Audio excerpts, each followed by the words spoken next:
La phase pilote étant achevée, il est question pour la seconde phase d'étendre le projet à tout l'ensemble du territoire national, soit 2 régions chaque année.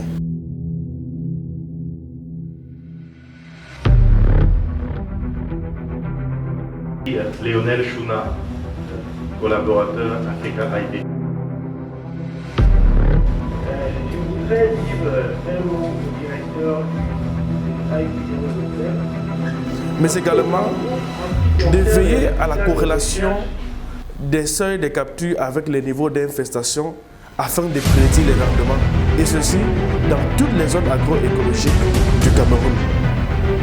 Il s'agira à terme donc de surveiller près de 1 million d'hectares de terres vulnérables sur les 3 millions d'hectares cultivés de le Cameroun, de traiter en moyenne 2500 hectares de terres menacées et également le renforcement des capacités de tous les cadres en charge de la surveillance nationale, mais aussi les principaux bénéficiaires qui sont les producteurs verront en moyenne 5 000 producteurs formés tout au long du processus.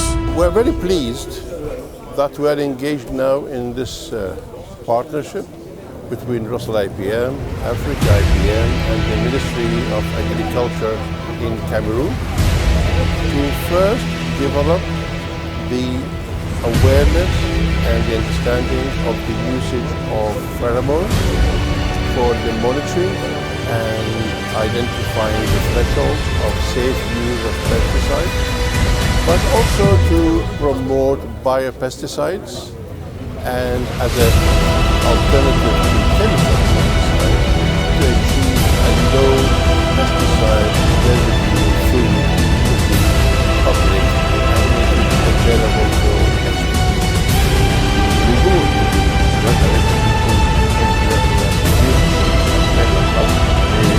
non seulement de réduire les volumes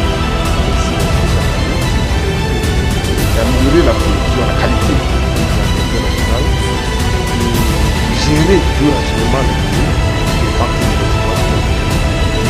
des visites. Lorsque les pièces sont posées à temps, lorsque les positions bionationales sont apportées à temps, on réduit de manière significative les effets donc pas du tout que dans par l'application même de la technologie de production des pièges au niveau national, avec la mise en place d'une unité de production de ces pièges de manière localement. Il y a notre pan du projet qui porte sur la valorisation même des produits locaux, notamment le Nîmes et autres, pour fabriquer les baguettes d'insecticides qui accompagnent la pose des pièges. Donc moi, je crois que c'est un ensemble assez intéressant qui va permettre à terme que le Cameroun se dote d'un réseau permettant de prévenir, d'anticiper en amont toutes les...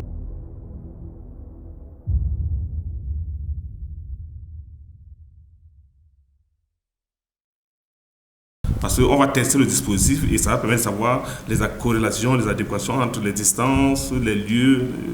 Je crois qu'à la présentation de cette phase d'expérimentation, on aura suffisamment d'éléments qui vont permettre qu'on en a la phase d'implémentation en grandeur nature du dispositif. C'est formidable ce que les producteurs font sur le terrain. On est venu avec un équipement, des pièges, à phéromones et tout, mais compte tenu de ce que par moment l'accès à ces pièges ne permet pas qu'ils puissent acquérir des grandes quantités. Donc ils ont pour beaucoup éliminé la boîte. Donc ils prennent les bouteilles Tanguy, ils achètent la phéromone puisqu'ils ne peuvent pas l'avoir, ou bien la baguette d'insecticide, ils ne peuvent pas l'avoir, ou bien mettre l'eau pour remplacer l'insecticide.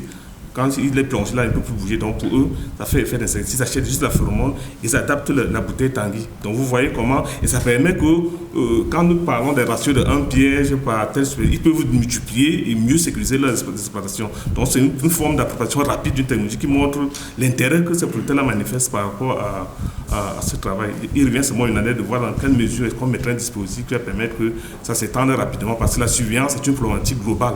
Si vous surveillez dans un champ, les autres ne le font pas, très rapidement le nuisible revient. Il faudrait seulement voir quelle dynamique on va mettre en place pour que d'une manière rapide, qu'on étende ce dispositif de surveillance à l'échelle nationale.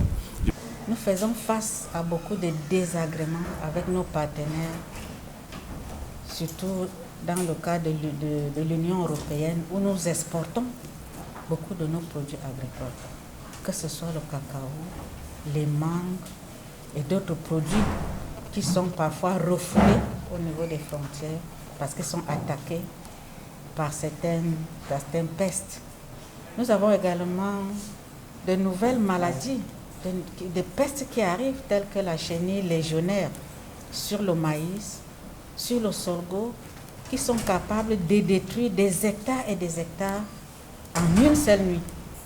Donc cet outil va véritablement nous projeter vers l'agriculture de deuxième génération où nous pouvons prévenir, nous pouvons former les producteurs, nous pouvons évaluer en temps réel ce qu'il faut faire et traiter en temps réel. Ça va nous permettre de sauvegarder beaucoup de ressources parce que nous aurons prévenu. Ça va permettre aux producteurs d'améliorer la production, la productivité. Ça va permettre en sorte qu'il y ait une production suffisante pour alimenter les industries, transformer nos matières premières, créer les emplois pour les jeunes, de nouveaux emplois. Vous avez vu que c'est des plateformes digitales, donc les jeunes vont trouver beaucoup d'emplois. Ça va mettre en relation les producteurs et les consommateurs. Donc c'est vraiment, nous sommes dans le futur, l'agriculture de deuxième génération, qui vraiment va nous permettre de développer durablement notre pays, en plus du fait que cette lutte est biologique. C'est bon pour notre santé, c'est bon pour la santé de nos partenaires également, parce que c'est quelque chose qui est une alternative à la lutte chimique qui est décriée en ce moment. C'est une application qui a été conçue pour la prévention, la lutte préventive. Elle va permettre dorénavant au Cameroun de pouvoir anticiper sur les invasions des fléaux et de pouvoir les gérer plus rationnellement à partir des solutions biologiques.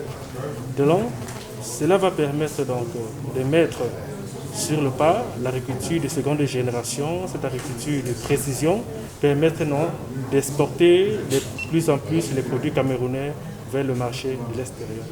Les producteurs eux-mêmes sont totalement satisfaits et nous pensons qu'ils ont accueilli la technologie à bras ouverts et ont déjà même adapté à leurs propres conditions.